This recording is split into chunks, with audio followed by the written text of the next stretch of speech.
What I'm seeing is I see a hungry Crawford, a Crawford that has been looking for the opportunity for a long time, finally getting the opportunity, and really ready to grab the opportunity. Roy Jones Jr. emphasizes the hunger and determination he sees in Terence Crawford, who has long awaited this opportunity. According to Roy, Crawford is now fully prepared to seize the moment and claim victory.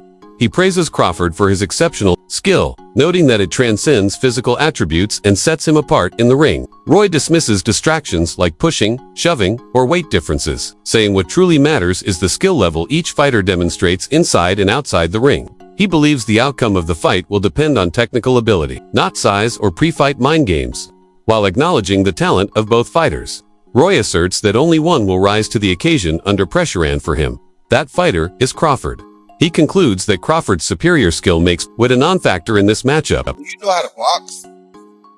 You as skillful as Terence Crawford is, weight don't really matter much. All that matters with weight is can you take the punch. And I'm sure you've been smaller, 2 little than I am. I'm sure you probably can take the punch. So that's the only thing when you got skill. Now you don't have skill, you can't take it up. Because you're gonna lose your punch, you're gonna lose everything. When you got skill, all your stuff that you have goes up with you. Talk to the coach. I would hit. Roy Jones Jr. strongly believes that when a fighter is as skilled as Terence Crawford, weight becomes a secondary factor. What truly counts, he says, is whether a fighter can take a punch and maintain their composure under pressure. Roy emphasizes that true skill allows a fighter to retain power, resilience, and sharpness even as they move up in weight classes. In his view, Crawford has the adaptability and technical ability to make the transition seamlessly, which is why the weight factor doesn't concern him. Roy continues to stress that the outcome of the fight will hinge on technique, timing, and adaptability, not size. He reiterates that it's not about the weight class, but about how effectively each fighter uses their skills during the bout. For Roy, the key to victory lies in strategy and execution. He maintains that the more technically sound and mentally sharp fighter will prevail. Skill, not the scale, determines who wins. At the same time, Roy takes a moment to acknowledge Canelo Alvarez's own unique strengths and fighting spirit, recognizing the grit and toughness that have made him a formidable force in the ring. Like I said, I'm not really worried about the weight or about the skill level that they use during the fight. Roy Jones Jr. acknowledges that while Canelo Alvarez may not have the same level of hunger as Terence Crawford, he has built his legacy on delivering thrilling, high-stakes matchups for the fans. Roy commends Canelo's commitment to taking on big challenges, even when the outcomes aren't always in his favor. He believes that if Canelo arrives fully prepared and executes the right strategy, he absolutely has a chance to win. For Roy, Canelo's heart, experience, and fighting spirit make him a dangerous opponent when everything falls into place.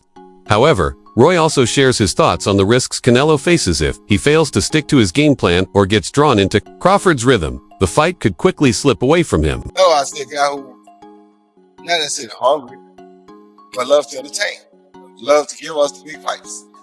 Always tries to give the big fights. He finds a way to give us big fights. He's not gonna always win them, but he always tries to give them to us. So he'll be a guy that, if he shows up and does the exact right thing, he can win. Roy Jones Jr. expresses skepticism about Canelo Alvarez's ability to adapt at this point in his career, suggesting that it might be too late for him to make significant changes to his style. In Roy's view, the fight's outcome will largely hinge on Crawford's ability to withstand Canelo's power. If Crawford can absorb those heavy shots and stay composed, Roy believes the momentum could quickly shift in Crawford's favor. For him, resilience is the deciding factor. Crawford's ability to endure and respond will ultimately determine who walks out victorious. Meanwhile, Max Kellerman provides a detailed and insightful breakdown of both fighters, analyzing their strengths and technical prowess, offering a legendary take on what each man brings to the ring. The right thing, which I don't see him doing. I don't know why he would at this point. I don't know. It all be predicated upon how well Terence can take his fight. In recent years, Max Kellerman has emphasized that no fighter, regardless of how skilled or defensive, can completely avoid getting hit. The real test, he says, is how a fighter responds once they do get hit. According to Kellerman, Crawford's ability to absorb punishment and remain composed could be the key factor in this matchup. With both fighters capable of landing powerful shots, the fight will come down to who can endure the pressure and stay mentally sharp. Kellerman continues his analysis by diving deeper into each fighter's strengths, highlighting the mental and physical toughness that will ultimately decide the outcome. Crawford. Best defense. Crawford. Nowadays, Crawford. I would say early in the fight, Canelo, and earlier in his career, Canelo. But he hasn't been that kind of fighter in recent years. Although Crawford is also hittable. With any fighter, when you talk about their defense, the question is not, can they be hit with a shot? You take punches. Everyone, the greatest defense. Max Kellerman acknowledges that while Canelo Alvarez has shown clear improvement in cutting off the ring, particularly in his more recent fights, this was a notable weakness earlier in his career. Despite the progress, Kellerman maintains that Terence Crawford still holds the overall tactical edge. When it comes to strategy, adaptability, and execution, he believes most advantages lean in Crawford's favor. According to Kellerman, this reinforces the idea that Crawford's well-rounded skill set gives him a clear upper hand. It's not just about raw power, it's about intelligence in the ring, the ability to outthink and outmaneuver an opponent. Kellerman also offers a detailed breakdown of Canelo's physical attributes and the evolution of his fighting style over time, highlighting both his growth and the challenges he may still face. Cutting off the ring, last fight notwithstanding, Canelo has gotten much better at cutting off the ring. But, early in his career, he had a problem with that and was much more comfortable counterpunching. But overall, I have to say Crawford. If you go down the list and ask me about tactical advantages, most of them are Crawford. Max Kellerman acknowledges Canelo Alvarez's size, physical strength, and punching power as major assets in the ring. He also praises Canelo's exceptional chin and ability to absorb heavy shots without backing down. However, Kellerman notes a shift in Canelo's approach in recent years from a slick counterpuncher to a more aggressive, can-destroy style. Over time, Canelo has improved in cutting off the ring and no longer chases elusive opponents like Lara, Trout, and Mayweather, who once troubled him. The key question now, Kellerman says, is whether this evolution in Canelo's game is enough to match Crawford's superior all-around skill. He continues his analysis by comparing the growth in Canelo's ringcraft with Crawford's sharp, recent form, highlighting how both fighters have evolved, but emphasizing that Crawford may still hold the edge in overall versatility and execution. Canelo has size, and as a result, physical strength and punching power. Canelo also has a great chin.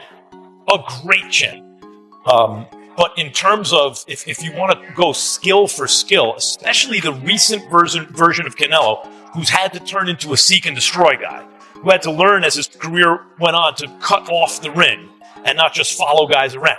Like Lara, Trout, Floyd, he followed those guys around. He had trouble because he's really a natural counterpuncher who wants. Max Kellerman acknowledges that Canelo Alvarez has significantly improved his ability to cut off the ring in recent years, particularly at super middleweight. While his most recent performance may not have fully highlighted this skill, Kellerman concedes that when comparing overall skill sets, Terence Crawford holds the edge based on recent form. Still, he emphasizes that Canelo's physicality, especially his naturally larger frame, remains a major factor. Regardless of the weight class, Canelo's size and strength present a constant threat, setting the stage for a classic clash of styles, skill versus power.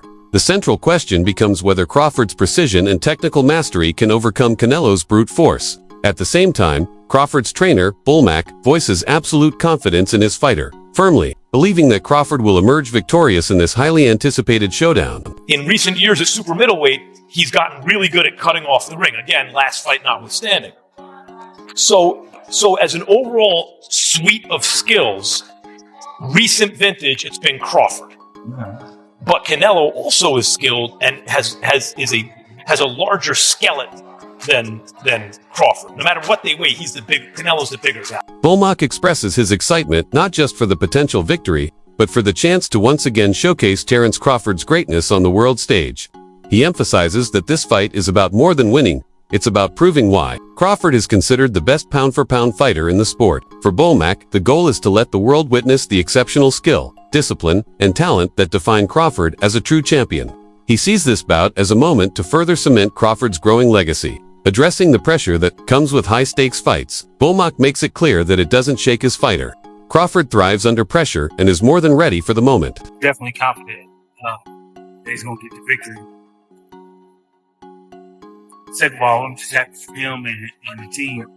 The world can see once again why he considered the best pound-for-pound fighter. Bullmack makes it clear that Terence Crawford feels no external pressure heading into the fight. He'll approach it the same way he always does, focused, composed, and true to his style. Regardless of outside opinions or expectations, Crawford remains unfazed. Bomac emphasizes that their team has developed a precise game plan and trained relentlessly to perfect it. For him, the key is execution, and he's fully confident that Crawford's preparation will be more than enough to secure victory. He goes a step further, boldly predicting that Crawford will deliver a performance against Canelo that will surprise many and leave a lasting impression. I don't think there's no pressure on Terrence because Terrence will fight the way that he's used to fighting. So by saying all that stuff that Turkey say or anybody else say, that doesn't bother Terrence not one bit. You know, you train for one way, the way we're going to fight, and that's the way we're going to get the job.